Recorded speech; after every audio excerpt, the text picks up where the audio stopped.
అందరికీ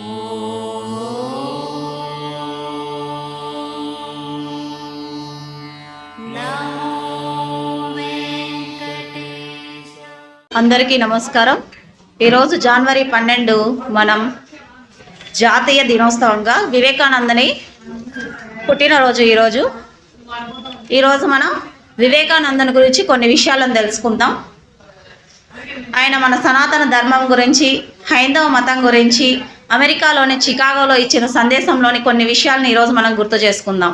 ఆయన పుట్టినరోజు సందర్భంగా ఈరోజు కొన్ని విషయాలను మనం గుర్తు చేసుకుందాం. యువతకు మార్గదర్శం, పెద్దలకు ఆధ్యాత్మిక దర్శం, పిల్లలకు ఆత్మీయ దర్శమైన ఆ యుగ పురుషుడు వివేకానందుడు చికాగోలో ఇచ్చిన సందేశం. ఆ సందేశంలోని కొన్ని విషయాలను ఈరోజు మనం గుర్తు చేసుకుందాం. అమెరికా దేశపు సోదర సోదరీమణులారా, మీరు నాకు ఇచ్చిన ఈ హృదయపూర్వక స్వాగతానికి నేను మీకు ధన్యవాదాలు తెలియచేస్తున్నాను. సమస్త మతాలకు, సమస్త ధర్మాలకు సనాతన ధర్మం తల్లి అనదగింది. సహనాన్ని, సర్వమత సత్యత్వాన్ని లోకానికి బోధించిన సనాతన ధర్మం నా ధర్మం. నా దేశం పవిత్ర భూమి, పుణ్యభూమి, కర్మభూమి, ధర్మభూమి, భారత భూమి. ఒక పక్క పరమతస్థులు మా ఆలయాలను కొల్లగొడుతుంటే ఒక చేత్తో వారిని క్షమించి మరొక చేత్తో వారిని అక్కున చేర్చుకున్న సహనశీల దేశం నా దేశం అని చెప్పడానికి నేను గర్వపడుతున్నాను.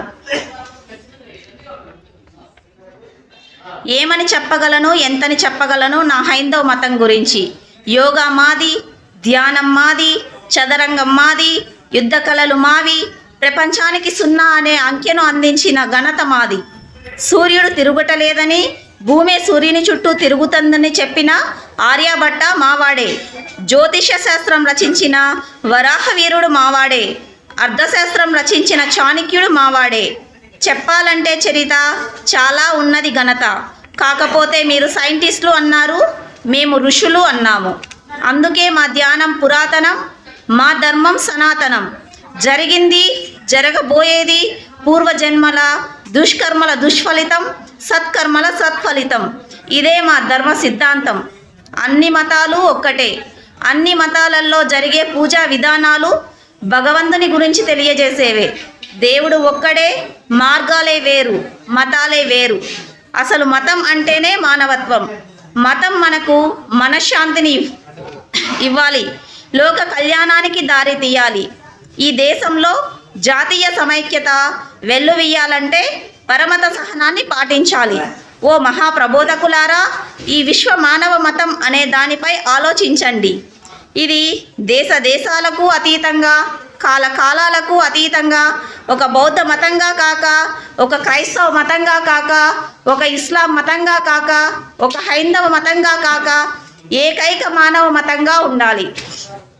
ఓ మహాప్రబోధకులారా, ఈ సర్వమత మహాసభ సాకారమై ఘన విజయమై ఏదో ఒక రోజున, ఏదో ఒక కాలాన సహకారం, కారుణ్యం, ఆత్మీయత, ఐక్యత, శాంతి, అన్ని మతాల పథకాలపై సువర్ణ అక్షరాలతో లిఖించే రోజు వస్తుందని ఆశిస్తున్నాను.